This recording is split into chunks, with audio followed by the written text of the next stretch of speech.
Sudarlun puluhan anggota Satpol PP Aceh Besar bersama anggota polisi dari Polsek Ingin Jaya dan Polresta Banda Aceh serta Koramil Ingin Jaya Rabu siang membongkar barak di Desa Bakoy, Kecamatan Ingin Jaya, Aceh Besar.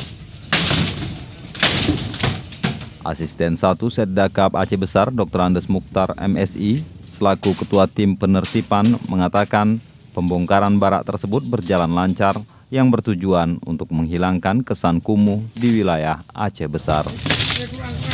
Penertiban ini juga dikarenakan jalan di depan barak akan dilalui oleh tamu-tamu Pekan Nasional atau PENAS yang akan digelar pada 6 hingga 11 Mei 2017 di kota Banda Aceh.